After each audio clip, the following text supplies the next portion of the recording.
के लोग ने, ग्रामीण लोग ने जिस तरह से ये आंदोलन को मतलब इतना आगे, आज 22वां दिन है जो अपना एक संगठित होकर लड़ रहे। लेकिन इसमें सवाल है, चाहे जो भी कांग्रेस हो, भाजपा का हो, कांग्रेसी का हो, आम आदमी का, सीपीआई, किसी का भी है, लेकिन ये लड़ाई कोई पॉलिटिकल या राजनीति नहीं है। ये लड़ाई हक की है, अधिकार की है।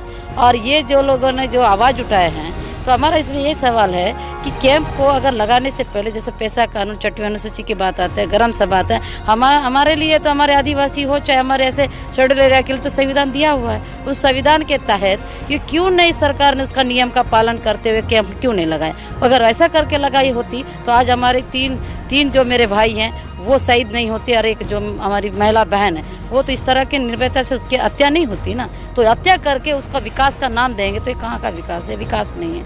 बातचीत के जो कुछ पुट मुझे सुनाई पड़े, उन पुटों में एक बड़ा दिलचस्प सा बयान था कि हमने मुआवजा नहीं दिया है, जो कुछ राशि दी गई है वो तो एक सांकेतिक सद्भाव का सूचक था। लेकिन आपको लगता है कि जिस तरीके की बातचीत सरकार के जो पक्षकार आए थे और आप लोगों की ओर से जिस तरीके से बातचीत हुई है, ये मसला जाकर निदान की ओर कहाँ जाएगा? इसमें निदान क्या है? कैसे निदान निकलेगा? बस्तर में जो लगती है हवा गर्म है, इसमें कभी ठंडक की महक आपको लगता है कैसे आएगी? देखिए, जो बातें कह रहे थे ना, जो पैसे जिस दिन हमारे 3 भाई लोगों की हत्या हुई है और उनके लिए वो बोल रहे थे कि अपने मतलब उसके लिए क्रियाक्रम के लिए दिया गया, जो भी मेरा इस समय क्रियाक्रम की बात हो, कोई भी बात हो, पैसा क्यों?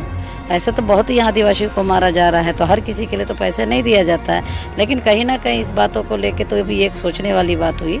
लेकिन अब ये जो कह रहे हैं कि ऐसा नहीं होना चाहिए, सब चीज़, अब ये लड़ाई वो आगे बढ़ेगी, पीछे तो नहीं हटेगी इस तरह से। और जो बार बार विकास के नाम से कैंप लगा के जो महिलाओं के साथ या लोगों के साथ जो अत्याचार हो रहा है वो बढ़ता जा रहा है। जितना अत्याचार या जुल्म होगा उतना यहाँ की क्रांति बढ़ेगी और उतना आंदोलन भी बढ़ेगा और उतने ही ज़्यादा वो एकदम मतलब वो आक्रोश के साथ लोग लड़ेंगे, पीछे नहीं हटेंगे। मैं अगर आपसे कहूँ कि कोई 5 ऐसे फैक्ट गिनाइए, ऐसे बिंदु जिन बिंदुओं की तस्दीक सरकार को भी करनी चाहिए कि ये वो मसला है जहां पर लोग कैंप का विरोध करने पर आमदा हो जाते हैं, क्योंकि ये शिकायतें लगभग हर जगह से आती हैं। देखिए, कैंप का बात है, आप ये बताइए, जैसे सरकेगुड़ा में भी तो पास में कैंप था। वो जब वहाँ से कैंप से लोग कितने दूरी में, ज़्यादा दूरी नहीं थे, वो जगह अगर अपना मतलब पंडुम मना रहे थे, गादी पंडुम है या फिर जैसा हमारे जो पंडुम मनाते हैं, तो उसके हिसाब से रात को जमा हो गए तो उसको गोली क्यों चलाई गए? कैंप पास में था, कैंप के 10 है। जैसे अब यहाँ पर कैंप लगी, ये कैंप कब कितने को मारेगी इसका कोई अंदाज़ा नहीं है। ऐसे कई जगह, जैसा पोटाली में भी कैंप है, पोटाली में भी कैंप लगा के कितने लोगों को किया गया है। और जैसे पेद्दा गेलूर चिलनगर 2016 में उनका बलात्कार हुआ, कितने को मारे हैं कि ऐसे कितने अनगिने जहाँ कैंप लग जाती है, कैंप लगाने के बाद शोषण भी तो बढ़ जाता है।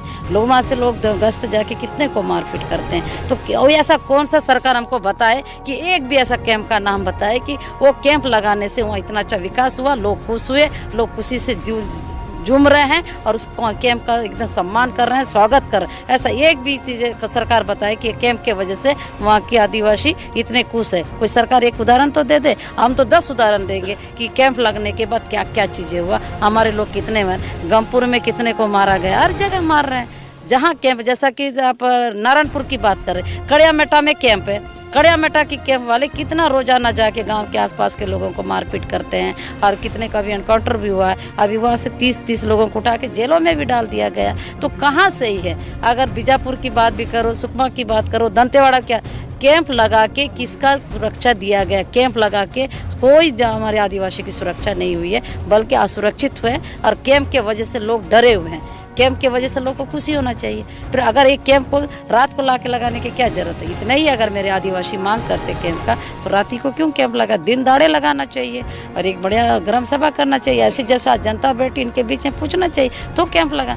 कैंप के चलते कभी कहीं बस्तर का राहत नहीं हो। और ये कैंप क्यों लगाया जा रहा है ये भी हमको पता है। इस कैंप जैसा आज ये रोड बन रहे, ये रोड का विरोध कर, इस रोड की वजह से कितने हमारे ग्रामीण लोगों को मारा जा रहा है, कितने मेरे आदिवासी बहनों के साथ जुल्म हो रहा है। तो ये रोड, ये विकास बोलेगा? ऐसा विकास किस काम का जहाँ हमारी मानवता की हत्या हो रही? ये तो नहीं होना चाहिए ना। तो ऐसा विकास की जरूरत ही नहीं है। यार कैंप इसलिए लगाया जा रहा है क्योंकि सरकार को और केंद्र सरकार को चाहिए बस्तर में पूरा उनका फोकस है कि मतलब यहाँ की जो ज़मीन को कैसे अपने कब्जे में लेके अडानी जिंदल जैसे लोगों को और कई माइनिंग्स है उनको कैसे उनके हवाले सौंपे और यहाँ पर मतलब अपने कारखाने के खुलवाने के लिए ये कैंप लगाया जा रहा है। और उनके साथ इस तरह से हमारे आदिवासी जब तक जिंदा रहेंगे ये ज़मीन नहीं देंगे और जिस दिन ये इनको सारे को मार दिया जाएगा आसानी से इनकी ज़मीन को छीन के उन पूंजीपति लोगों को दिया जाएगा। ये है वजह। ये कोई नक्सल की जो बातें करते हैं वो गलत है। नक्सलाइट तो अपना मूवमेंट चला रहे हैं, वो तो जंगलों में रहते हैं, तो नक्सल से इस लड़ाई का क्या संबंध। जैसा अभी ये आंदोलन कर रहे हैं उनको बोला गया कि नहीं इसके पीछे नक्सल है। कहाँ है नक्सल? क्या नक्सल बताएगी इनको? वो जिस जमीन में जब कैंप लगाए वो जमीन नक्सल की है कि आदिवासी की है? आदिवासी की है ना, तो यहाँ नक्सल की बात कहाँ से आती है? किसी को पकड़ते हैं तो नक्सल, किसी को मार डाल रहे हैं नक्सल, बलात्कार करते हैं वो भी नक्सलाइट।